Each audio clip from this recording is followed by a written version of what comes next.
Welcome to KK Live 852，大家好，我係 KK。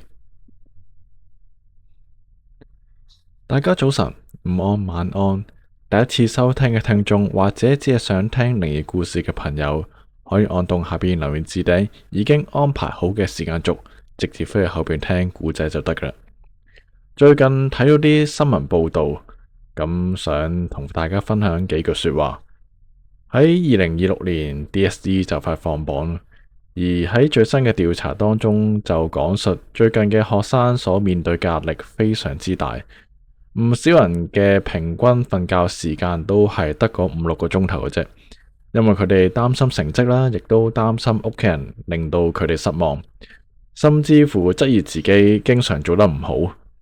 其實我相信呢種感覺好多人都經歷過。細個嗰陣，我哋為咗測驗考試而緊張啦。去到長大之後，又要面對面試、專業嘅考試資格、升職考核等等，非常之擔心自己嘅表現。人生好似永遠都逃離唔開考試同埋測驗。不過想同大家講一句就係，考試從來都唔係定義一個人嘅人生，佢只係反映出你人生喺某一個知識水平嘅一個考核嚟嘅啫。但係佢唔能夠反映你嘅態度啦、工作同埋你未來嘅發展路向。近呢幾年都有唔少令人痛心嘅新聞，即係提醒住我哋，有啲人因為長期承受壓力，情緒喺低谷，而專家一直都強調呢啲悲劇通常唔係單一嘅原因造成，從學業、工作、家庭、人際關係等等交織造成。正因為咁樣，我更加想借呢個機會提醒大家，如果你最近面對考試測驗、等待結果，或者工作上面對緊各種嘅考核，感覺到十分之疲倦，甚至乎覺得好唔開心嘅話，請你真係要俾自己休息一下。迷惘當中嘅朋友就揾信賴嘅夥伴傾下偈，而當中我哋呢度有一位網友叫 Jessica。咁因為佢之前可能因為有啲小錯誤啦，得到一啲唔係幾理想嘅結果。當我收到你嘅 message 同我傾偈嗰陣時咧，我係感覺到你係好唔開心嘅。而你而家又準備緊第二次嘅重新考核，相信你都十分之緊張。我哋喺度集氣幫呢一位網友同埋一眾等待緊考試結果嘅朋友送上一份支持留言，留一個心心俾佢哋啊！記住唔好因為一張成績表或者一個結果而定義你自己嘅一生。考得好值得開心，未如理想都唔代表住人生冇希望。好多人因為呢一種無形嘅壓力傷害到自己嘅健康，你係唔覺嘅。一旦出現咗問題，已經係去到好嚴重嘅階段。我見證得太多，我自己都曾經俾過好大嘅壓力，自己困擾咗好長嘅時間，係非常之辛苦。考試都話有機會重新再嚟過，但係以前面對住生命做錯一個決定都翻唔到轉頭，所以大家真係要好好照顧自己，珍惜自己嘅健康，比任何一場考試都更加之重要。希望每一位睇到呢一段影片嘅你都可以俾自己喘息一下。好啦，今日講啲咩話題呢？如圖所見，醫院當然唔渴望喺入邊見到朋友喺度出現啦。咁多位網友，咁多位身邊嘅朋友仔，事不宜遲，故事即刻開始。醫院係一個好特殊嘅地方，有人喺呢度迎接新嘅生命，有人喺呢度同佢嘅至親講最後一句說話。每一日都有無數嘅人生故事喺同一棟大廈發生。當夜晚降臨，走廊變得特別寧靜，探訪時間結束，人潮散去之後，醫院仿似變成另一個世界。長長嘅走廊，雪白色嘅燈光，一陣陣刺鼻嘅消毒藥水味，仲有一部又一部唔知停喺邊一層嘅升降機。每當 lift 門打開咗之後，你永遠都唔知道你出嗰一層究竟係病房，係地下嘅大堂，定係一個你唔應該踏入嘅地方。坊間一直流傳好多關於醫院入邊嘅都市傳說。有人話喺某個樓層嘅洗手間見到一啲唔應該出現嘅病人，亦有人講有啲門推開咗之後，未必會翻返嚟原本嘅世界。當然，可能一切只係因為人喺恐懼之下產生出嚟嘅錯覺，又或者有啲地方真係隱藏住一啲我哋永遠都解釋唔到嘅秘密。接下落嚟又聽下故事中嘅主角喺醫院入邊揾親人嘅時候所發生嘅奇幻經歷啊！故事內容我會以第一身嘅角度嚟演繹。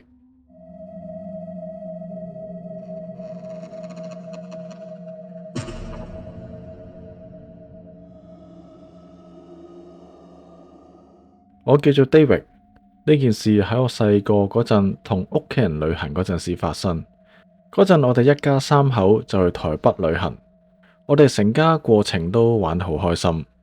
不過去到最後嗰一日，唔知食錯咗啲咩嘢，我同我媽媽都感覺到好唔舒服，全日不斷咁肚屙同埋嘔吐。我都還好，1個鐘頭先去一次廁所，而我媽媽就嚴重得多。喺商場佢屙到差啲暈低。商場嘅職員都即時幫我哋叫救護車送我哋去醫院。呢間醫院全名我真係唔記得，總之係台北最大間嘅醫院。去到醫院之後，我媽媽就好快俾人推咗入病房。醫生就話佢嚴重脫水，有啲虛脫嘅情況。我哋當時大約係下晝5點零鐘去到醫院，醫生就話我媽媽需要打點滴。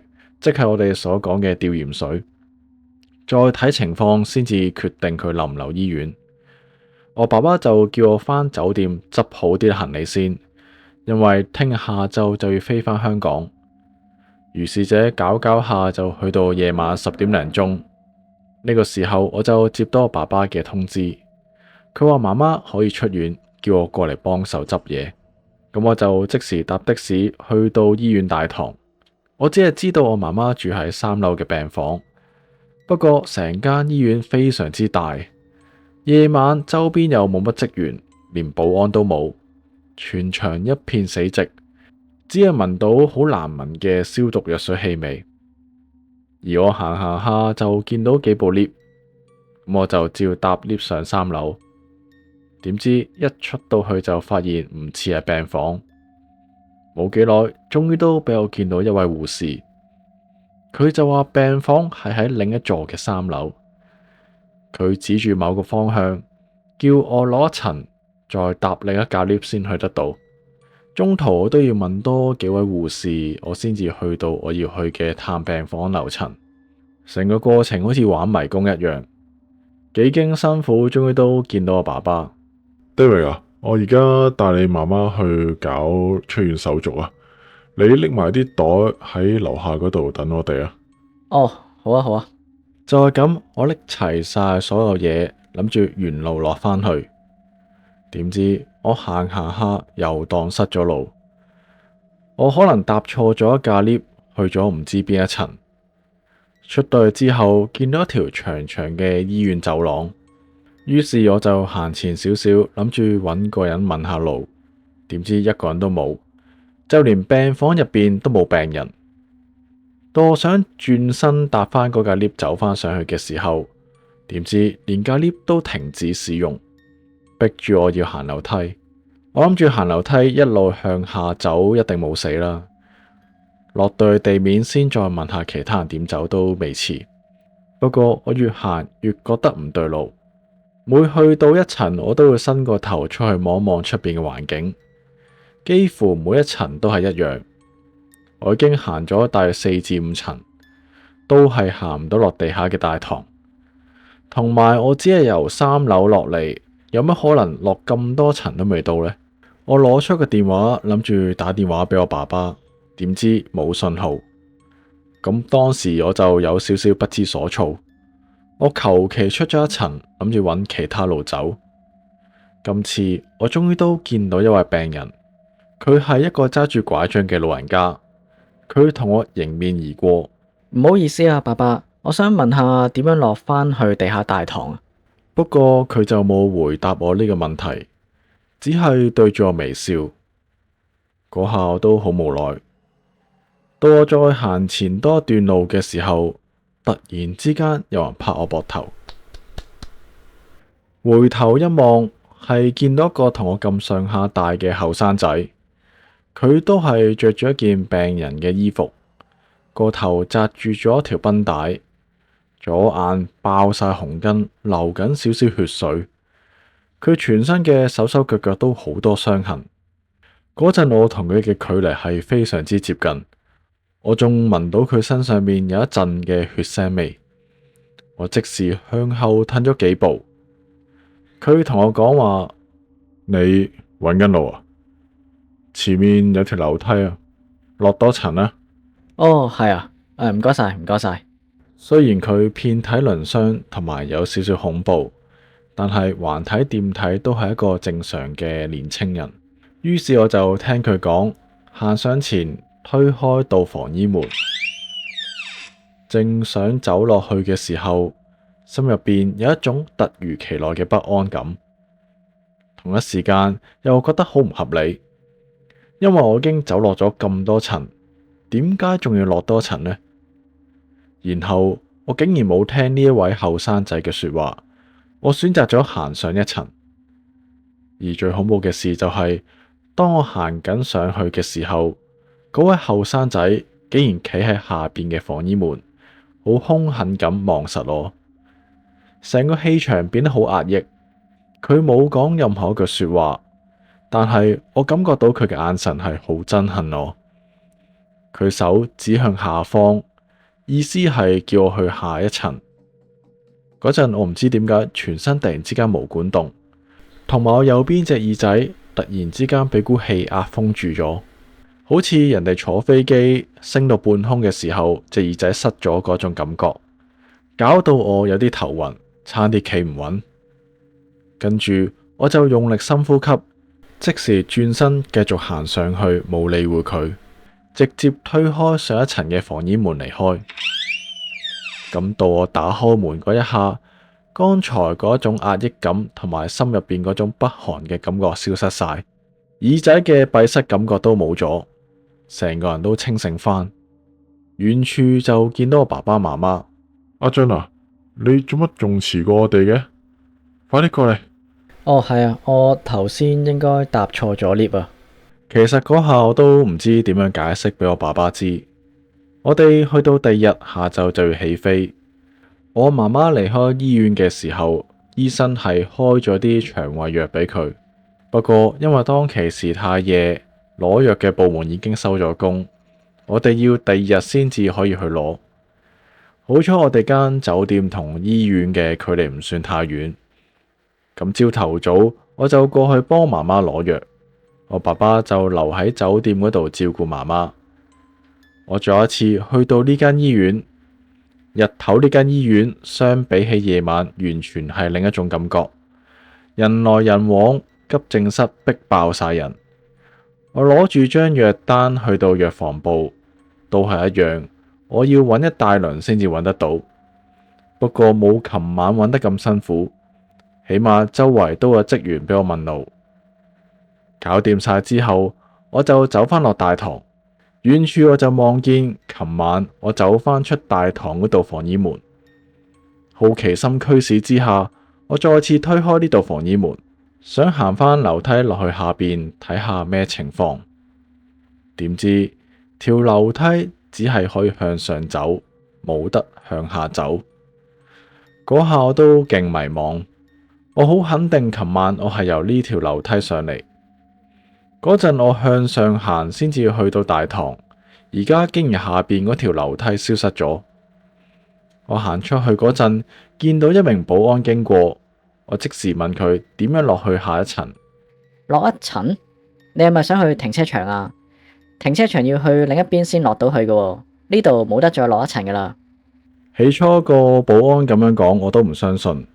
我再問多個護士，不過佢嘅答案都係一樣，因為當時要趕住搭飛機，我都冇時間繼續去考究。而家諗返，其實有好多唔合理嘅地方。首先，我真係未見過一間醫院嘅病房會起喺地底嘅樓層。另外，我去到類似病房嗰個樓層，竟然連一個職員都冇，只係見到一位伯伯同一名年輕人。而嗰名年輕嘅病人又確確實實有同我實質嘅對話，更加有身體嘅接觸，同埋個感覺真係好奇怪。成個空間結構都唔似係一般嘅醫院設計。仿似去咗另一個異度空間咁。究竟當時點解嗰名年輕人會想我走落去呢？如果我再走落去，唔知我會唔會一去不返呢？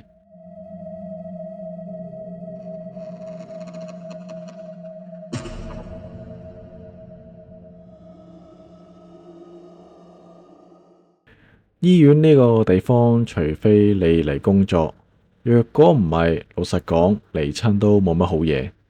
一係自己病，一係就嚟探病。每次走過病房嘅時候，往往都會令人有一絲嘅不安，因為病房入邊嘅病人神情各異，有啲沉默寡言，有啲就自言自語。不過我見得最多嘅就係生離死別嘅一刻。叫苦連天嘅病人，家屬愁雲慘霧，不幸需要喺醫院度過一天嘅你所瞓嘅嗰張病床，你又知唔知上一手瞓嘅究竟係咩人嚟嘅呢？我諗私家醫院會好一啲，但係公立醫院人又多，離世嘅病人自然居多，病房細，你同隔籬病床嘅距離就會自然拉近。人如流水嘅病房，生死交替，暫時住喺裏面嘅病人，又或者前往探病嘅探訪者，又睇下佢哋會遇到啲咩奇怪嘅經歷啊！故事內容同樣地，我會以第一身嘅角度嚟演繹。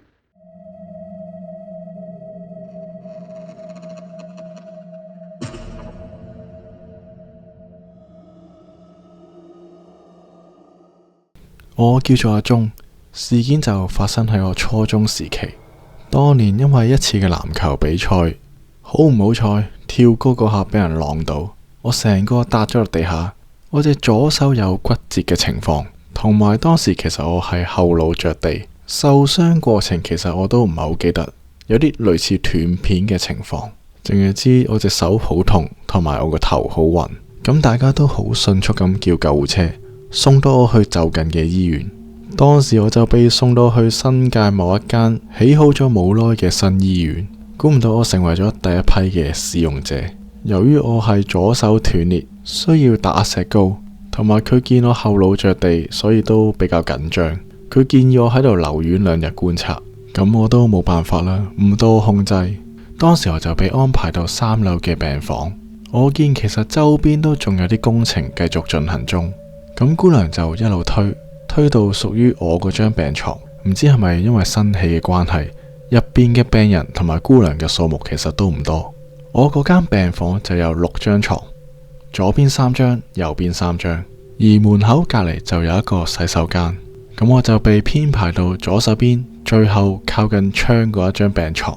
咁我頭先都講咗6張病床，其實有5張都係空置嘅。其中一張病床就係拉埋咗窗簾，我就睇唔到入邊有啲咩人喺度。而拉埋窗簾嗰張病床就係左手邊第2張，我就係第3張，即係喺我隔籬嗰一張病床。咁我都不以為意啦，喺張病床嗰度等候醫生幫我打石膏。我屋企人都好快嚟到醫院嚟探望我，但其實我住喺九龍，只不過我咁啱喺新界嗰邊打波，同埋呢間醫院都比較隔涉。我屋企人因為要返工嘅關係，擺低咗啲嘢，見我冇乜事就好快離開咗。去到夜晚大約7點鐘嘅時候，姑娘就走過嚟擺低咗份晚餐喺我台面，不過就見唔到佢有將晚餐送去我隔籬嗰張病床嘅病人台面上面。唔知係咪因為佢拉埋咗窗簾，唔想人哋騷擾佢，又或者個病人自備咗晚餐都唔定。同樣地，我就冇理會到啦。我食完晚飯之後，我就執拾我啲行裝。咁喺我執拾嘅過程之中，我唔覺意撞到隔住我哋2張病床中間嗰張白簾。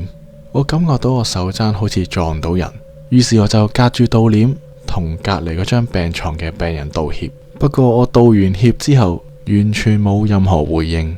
如是者過咗一段時間，我睇完電視，去埋洗手間。9點鐘，姑娘就入嚟熄電視。10點鐘就熄埋病房嘅燈。當時連手機都未普及，真係悶到嘔。迫於無奈，我10點半就要瞓覺。而喺我半昏睡嘅狀態，我感覺到我隔籬嗰張病床有落床聲嘅聲音。再過多一陣，我聽到我哋病房入邊嘅洗手間有沖廁嘅聲音，而第一晚就係咁度過咗，冇乜太大嘅事情發生過。咁我第二朝都好早起身，醫生就安排我10點鐘就打石膏。由我起身打完石膏，食完晏晝飯，翻嚟我張病床，瞓喺我隔籬嗰張病床嗰個病人都仍然拉埋咗嗰個白簾。其實途中我有嘗試過裝下入邊究竟係瞓住啲咩病人，但係佢拉得都比較密，完全冇空隙俾我望到入邊。隔咗一陣，我有2個朋友嚟探我，其中一個就坐喺我右手邊，佢坐嘅位置背脊係貼住隔籬嗰張病床嘅白簾。途中我哋3個人都有傾有講，而坐喺我右手邊嗰位朋友就講笑咁講：哇，你呢間醫院咁鬼隔涉，真係搵鬼人嚟探你啊！咁佢講完呢下之後啦，佢突然之間打咗個冷震，望住佢頭殼頂嘅位置，佢話感覺到佢頭殼頂俾人吹咗一下。我見佢講呢啲嘢，我都即時話佢，叫佢唔好亂咁講嘢，唔好喺度嚇我。事關我仲要住埋今晚，聽日先出院。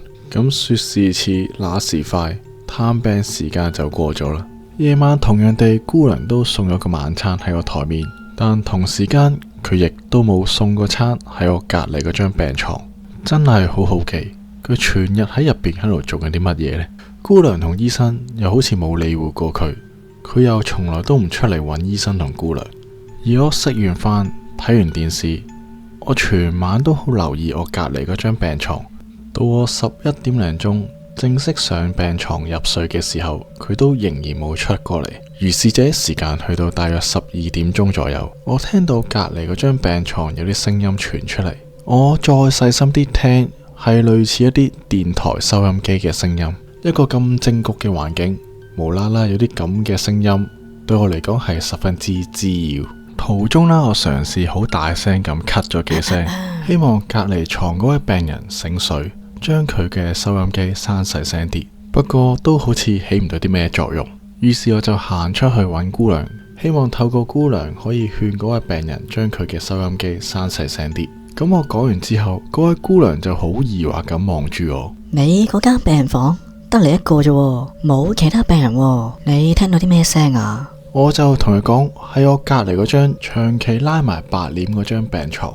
哦，嗰張啊，嗰張病床冇人瞓噶，係因為嗰張病床個轆壞咗，等緊人嚟換啊，冇人瞓噶嗰張病床。我哋拉埋張白簾就係怕有人攞咗嚟用。咁姑娘咁講到，我好無奈地翻返去我嗰張病床上面。的而且確，我翻到嚟嘅時候，頭先我聽到嘅收音機噪音就消失咗。其實我已經驚驚地個人，我都唔係好瞓得着。而就喺呢一刻，我見到一個好恐怖嘅畫面。我係斜斜地面向住窗邊瞓，即係背住隔籬嗰張病床嘅白簾。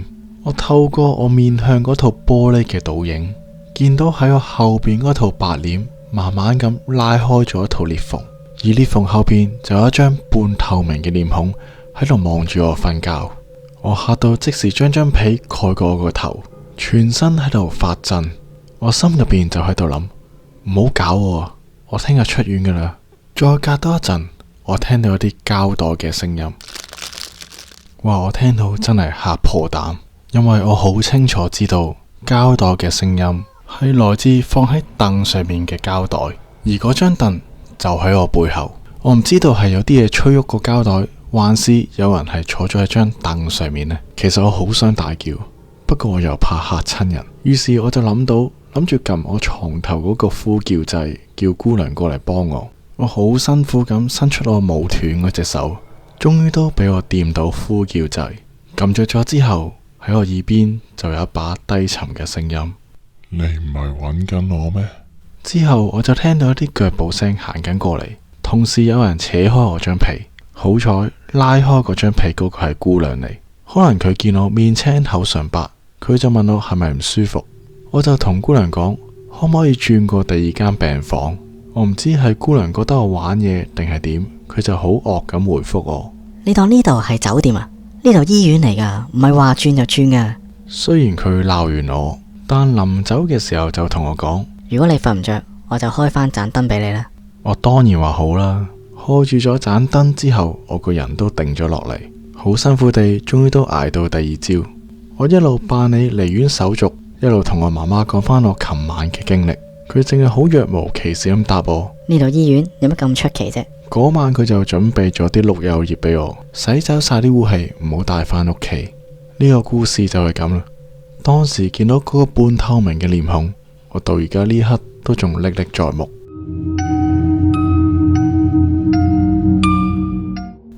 我諗人哋都係路過借宿一宵啫，見你咁悶，過嚟探下你啦。新醫院人少最陰，我大概估到嗰間醫院喺邊，因為當年我都去過呢間醫院探望我嘅朋友，感覺都冇乜嘢啊。新醫院好乾淨，不過又真係起到幾隔涉。當年仲要交通唔係幾方便，只能夠去到醫院嘅附近。而家就唔同晒啦，係咪真係人少嘅情況之下先會見到朋友仔呢？而以下呢個故事就話俾你知，人多你都有機會見到。事情發生喺疫情爆發初期，突然之間好多人患上感冒，而呢個新冠肺炎開頭我哋都係一知半解，只係知道傳染性極高，疑似確診或者確診嘅病人我哋都需要即時隔離。就係咁幾日嘅時間已經打爆咗成個病房，我哋由朝到晚都要着住嗰套保護衣，又要戴眼罩，又要戴口罩，更加要笠住個頭套。而我係需要戴眼鏡，所以做起事上嚟都好唔方便。時間耐咗，鏡片會出一陣水蒸氣，好影響我視覺。而發生呢件事情係喺中午嘅時間，成個病房已經水泄不通，病房爆到病人係需要瞓走廊，所以當時成條走廊都係一張張嘅病床。某一啲病人係需要定時做維生指數，即係量度佢嘅血壓同埋觀察佢血含氧量嘅指數。淨係做呢樣嘢，我已經來回走咗10幾轉。就喺我走嚟走去嘅期間，我喺遠處見到走廊尾企咗一個中年嘅男人，佢嘅衣着係好似着住一套比較古舊嘅西裝。我見到佢對住瞓喺走廊尾其中一個病人喺度講緊嘢。由於距離有啲遠，同埋我副眼鏡都有啲蒙，我睇得唔係好清楚佢嘅面孔。而點解我咁有印象呢個男人呢？因為當時佢竟然冇戴口罩，同埋已經落咗命令，唔能夠俾任何家屬入嚟探病。我心諗邊個咁夠膽自己走入嚟，仲要唔戴口罩，真係唔知個死字點寫。不過有一個好奇怪嘅現象，就係其實我見到好多同事喺佢身邊擦身而過，但竟然冇一個同事趕佢出返病房，又或者提佢戴返好口罩。於是我就諗住做埋我手頭上嘅嘢，轉身就埋去同佢講，叫佢離開。不過就喺我擺低啲嘢，轉身望返轉頭嘅時候，個男人竟然消失咗。我走埋去走廊尾嘅位置，再周圍望下，真係唔見咗嗰個男人。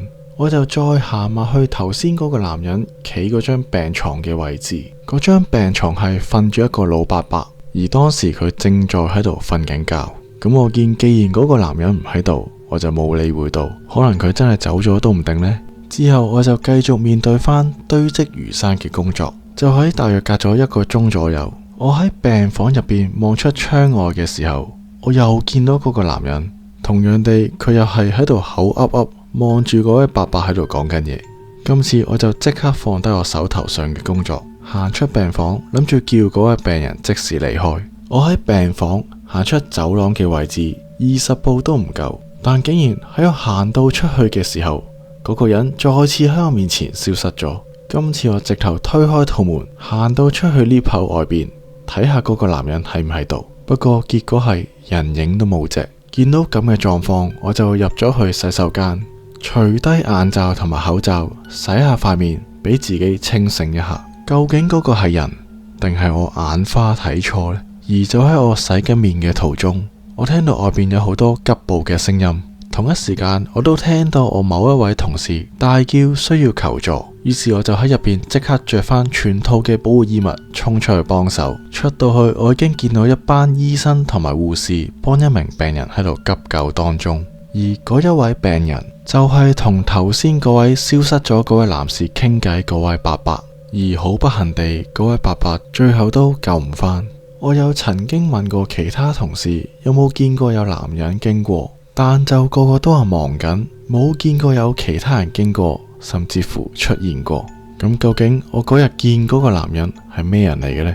係真係佢家屬，還是係由地獄嚟嘅勾魂使者呢？閻王要你3更死，誰敢留人到5更？唔敢都要做，因為我哋嘅職責就係要將病人喺鬼門關拉返嚟。當然，最終能夠挽回性命嘅人，可能100人之中只係得1個可以，但係一個都總好過冇啊！唔知咁算唔算係逆天而行呢？今集分享到呢一度，希望大家鍾意啊！喜歡嘅俾個 like， 同時留言俾個心心我啊！亦都歡迎大家留言討論，或者講下自己嘅親身經歷啊！